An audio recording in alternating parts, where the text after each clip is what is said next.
LD clerk പരീക്ഷയുടെ ചോദ്യപേപ്പർ തലേ ദിവസം വെബ്സൈറ്റിൽ വന്നുവെന്ന വാർത്ത തെറ്റെന്ന് PSC. കേരള കൗമുദി പത്രത്തിലാണ് തെറ്റായ വാർത്ത വന്നത്.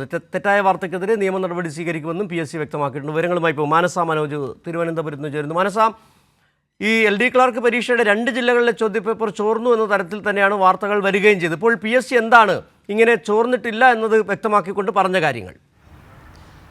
തീർച്ചയായും സിജു, ഇന്ന് രാവിലെയാണ് കേരള കൗമുദി പത്രത്തിൽ ഇത്തരത്തിൽ ഒരു വാർത്ത വന്നത്. എറണാകുളം, മലപ്പുറം ജില്ലകളിൽ ഈ LD ക്ലർക്ക് പരീക്ഷയുടെ ചോദ്യപേപ്പർ ചോർന്നു എന്ന തരത്തിലുള്ള വാർത്തകളാണ് വന്നത്. മുൻപേ തന്നെ ഈ ഗൂഗിളിൽ സെർച്ച് ചെയ്തപ്പോൾ ചോദ്യപേപ്പർ ലഭിച്ചു എന്ന രീതിയിലുള്ള റിപ്പോർട്ടായിരുന്നു അതിൽ ഉണ്ടായിരുന്നത്. ഏതായാലും ഇതിൽ ഒരു വ്യക്തത വരുത്തിക്കൊണ്ടാണ് കമ്മീഷന്റെ ഭാഗത്ത് നിന്ന് അറിയിപ്പ് വന്നിരിക്കുന്നത്. ഏതായാലും തലേ ദിവസം PSC വെബ്സൈറ്റിൽ ഇത്തരത്തിൽ ഒരു ചോദ്യപേപ്പർ പ്രത്യക്ഷപ്പെട്ടത് അത് ഗൂഗിളിൽ ഉണ്ടായ ഒരു തകരാർ, ഗൂഗിളിൻ്റെ തകരാറ് മൂലമാണ് എന്നാണ് ഇപ്പോൾ വ്യക്തമാക്കിയിരിക്കുന്നത്. ഇത്തരത്തിൽ ഈ ഒരു ചോദ്യപേപ്പറും, അതായത് പരീക്ഷ കഴിഞ്ഞാൽ ചോദ്യപേപ്പറും താൽക്കാലിക ഉത്തര സൂചികയും ഔദ്യോഗിക വെബ്സൈറ്റിൽ പ്രസിദ്ധീകരിക്കാറുണ്ട്.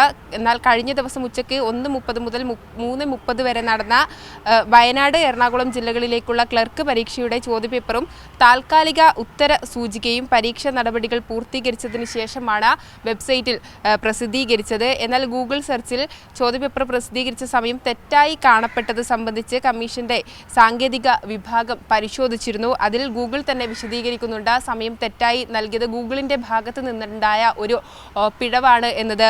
ഇത്തരത്തിൽ നേരത്തെയും ഗൂഗിളിന്റെ ഭാഗത്ത് നിന്ന് ഈ സമയവുമായി ബന്ധപ്പെട്ടുള്ള പിഴവ് ഉണ്ടായിട്ടുണ്ട്. അത് നേരത്തെയും തന്നെ കമ്മീഷൻ വ്യക്തമാക്കിയതാണ്. ഇത്തരത്തിലുള്ള തെറ്റിദ്ധാരണ കമ്മീഷന്റെ ഭാഗത്ത് നിന്ന് യാതൊരുവിധ തകരാറുകളും ഉണ്ടായിട്ടില്ല. എന്നാൽ ഗൂഗിളിലാണ് ഇത്തരത്തിലൊരു പ്രശ്നം നിലനിൽക്കുന്നത്. അത് കഴിഞ്ഞ ദിവസം നോക്കിയ സമയത്തിന്റെ മാറ്റം, അത് ഗൂഗിളിൽ പ്രത്യക്ഷപ്പെട്ട സമയത്തിൽ ഒരു മാറ്റം ഉണ്ടായതിനെ തുടർന്നാണ് ഇത്തരത്തിൽ ചോദ്യപേപ്പർ ചോർന്നു എന്ന തരത്തിലുള്ള വാർത്ത വന്നത്. അതിൻ്റെ വസ്തുതകൾ മനസ്സിലാക്കാതെ വസ്തുതാ വിരുദ്ധമായി വാർത്ത നൽകിയത് ജനങ്ങളിലേക്ക് ഒരു ആശയക്കുഴപ്പം ഉണ്ടാക്കി എന്ന് തന്നെയാണ് ഇപ്പോൾ കമ്മീഷൻ വ്യക്തമാക്കുന്നത്. ഇതിൽ നിയമ നടപടി സ്വീകരിക്കാനാണ് ഇപ്പോൾ കമ്മീഷൻ തീരുമാനിച്ചിരിക്കുന്നത്. മാത്രമല്ല, ഇത്തരത്തിലൊരു പരാതികളൊന്നും തന്നെ ലഭിച്ചിട്ടില്ല. ഈ ഒരു ആരോപണം മാത്രമാണ് ഉയർന്നു വന്നത്. ആ ആരോപണം വന്നതിന് പിന്നാലെ തന്നെ കമ്മീഷൻ ഇത് സംബന്ധിച്ച് പരിശോധന നടത്തുകയും അതിൽ നിന്നും വ്യക്തമായത് ഗൂഗിളിന്റെ ഭാഗത്ത് നിന്നുണ്ടായ ഒരു പിഴവാണ്. ഗൂഗിളിൽ ഇത്തരത്തിൽ കഴിഞ്ഞ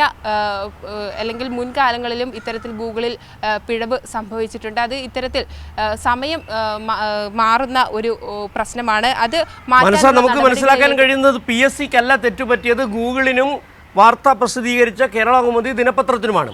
കാരണം ഗൂഗിളിൽ സമയപ്രശ്നമുണ്ട്. ഇക്കാര്യം പരിശോധിക്കാതെ കേരള കൗമുദി വാർത്ത അതേപടി കൊടുക്കുകയുമായിരുന്നു. ശരിക്കും സംഭവിച്ചത് വയനാട് ജില്ലയിലെ ചോദ്യം, ആ പരീക്ഷ കഴിഞ്ഞതിന് ശേഷം ആ ചോദ്യപേപ്പർ ഗൂഗിൾ ഈ സൈറ്റിൽ അപ്ലോഡ് ചെയ്യുകയും ചെയ്തിട്ടുണ്ടായിരുന്നു, അല്ലേ?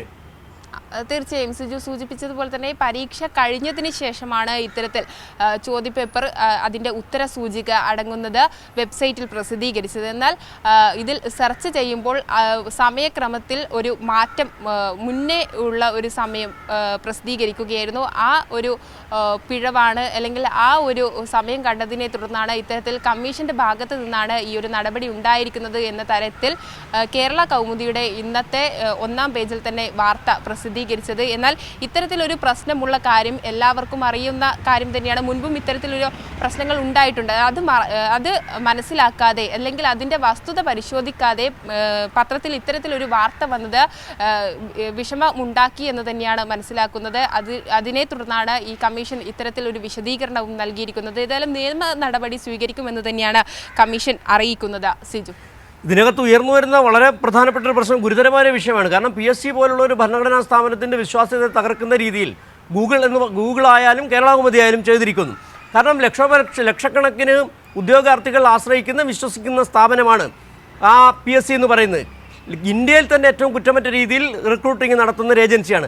അതിനെതിരെ ഈ ഒരു വ്യാജ വാർത്ത കൊടുക്കുമ്പോൾ മിനിമം മര്യാദയെങ്കിലും പാലിക്കേണ്ടേ, ഒരു ഫാക്ട് ചെക്കെങ്കിലും നടത്തേണ്ടതായിരുന്നില്ല എന്നുള്ള ചോദ്യമാണ്. മാധ്യമങ്ങളുടെ ഒരു വലിയ വ്യാജ വാർത്ത കൂടി ഇവിടെ പൊളിഞ്ഞു വീഴുകയല്ലേ മാനസ? തീർച്ചയായും വ്യാജ വാർത്തകൾ തന്നെയാണ് ഈ കഴിഞ്ഞ ദിവസങ്ങളിലൊക്കെയും പ്രധാന ചർച്ച എന്നുള്ളത്. അതായത് വസ്തുതകൾ മനസ്സിലാക്കാതെ പെട്ടെന്ന് കിട്ടുന്ന വാർത്ത അത് റിപ്പോർട്ട് ചെയ്യുന്നു എന്ന തരത്തിലേക്കാണ് ഇപ്പോൾ മാധ്യമങ്ങൾ പോയിക്കൊണ്ടിരിക്കുന്നത്. അതിൻ്റെ ഒരു ഉദാഹരണം കൂടിയാണ് ഇന്ന് രാവിലെ കേരള കൗമുദിയിൽ റിപ്പോർട്ട് ചെയ്ത ഈ വാർത്തയും. ഏതായാലും ഗൂഗിളിൻ്റെ ഭാഗത്ത് നിന്നുള്ള ഈ പാകപ്പിഴവ് ഈ കമ്മീഷൻ നേരത്തെ അറിയിച്ചിട്ടുണ്ട്. അത് സംബന്ധിച്ച് ഇപ്പോൾ ഈ ഒരു വാർത്ത വന്നതിന് പിന്നാലെയും ഗൂഗിളിനെ ഇത് അറിയിച്ചിട്ടുണ്ട്.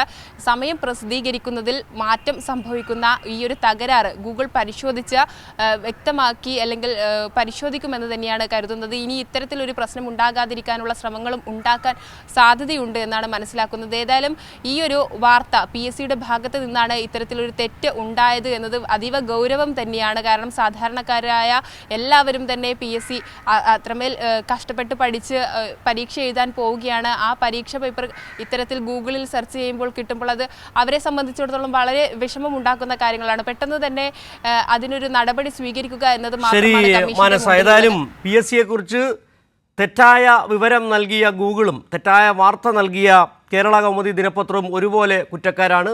ഉദ്യോഗാർത്ഥികളെ വഞ്ചിക്കുന്ന നിലപാടാണ് ഈ രണ്ട് കൂട്ടരും ചെയ്തിരിക്കുന്നത്. വിവരങ്ങളാണ് മാനസ മനോജ് തിരുവനന്തപുരത്ത് നൽകിയത്.